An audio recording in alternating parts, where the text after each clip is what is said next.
Hiya, Pauline here from Red Fox Building Biology, and today we're out in nature. Well, we're not, we're actually in my local park, but you get the idea.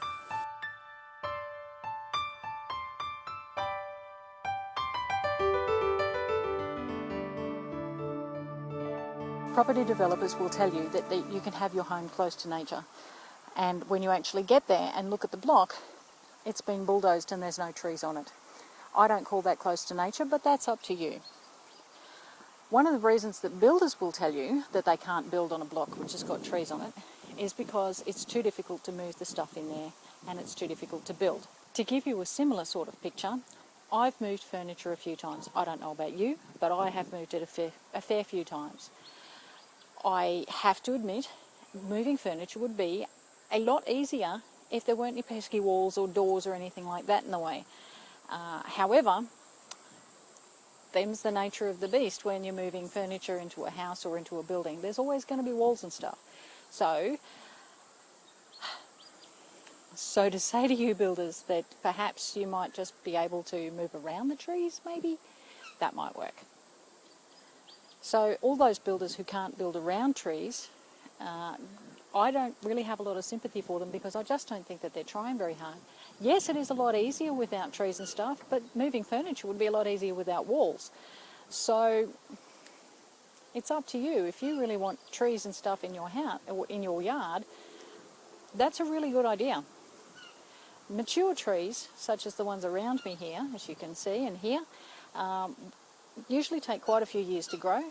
Some are up to, sorry, there's birds around, anywhere up to about 30 to 50 years. And that's to get you a tree that's actually going to be tall enough to put roof. A mature gum tree will take about 30 to 50 years to get tall enough to put shade on your roof. Shade on your roof is a really brilliant idea because it means that your house is going to be a lot cooler, which means that you have to spend a lot less on air conditioning and the likes. Passive cooling, I love it. Absolutely brilliant stuff. One of the reasons that builders don't like trees above your house is because they do shed leaves. Yes, that's very true, they do. They also occasionally will drop branches, and very, very occasionally they will actually fall down and hurt your house or damage your house. However, I can tell you that there is quite a lot of evidence to support the fact that the sun will come out every single day, and trees falling over doesn't happen that often. So personally, and again, this is up to you, be informed, make your own choice here. Personally, I think it's a better idea to have a tree which provides shade and cooling for my house every single day, rather than the potential for one day for that tree to fall down and damage my house. The other reason trees are really, really good is because they provide homes for wildlife. Also, they provide food and shelter for that same wildlife. And I don't know about you, but the sound of magpies in the morning is a brilliant way to wake up. And seeing cute little parrots and the likes running around in a tree is just brilliant. I also quite enjoy watching possums and even fruit bats in my local trees, and they're really handy for that sort of thing. Trees also provide that wonderful service of cleaning the air and providing oxygen. Bushy trees and shrubs can actually act as noise mitigators for traffic. At the same time, they will actually block some of the exhaust from the traffic, so you'll get less exhaust fumes and less noise from that. That's always a bonus. They can also give you the illusion of having privacy. If you're in a suburban block, you can actually, if you've got trees all around you as opposed to houses all around you, you can feel like you're out in nature, which is a great thing.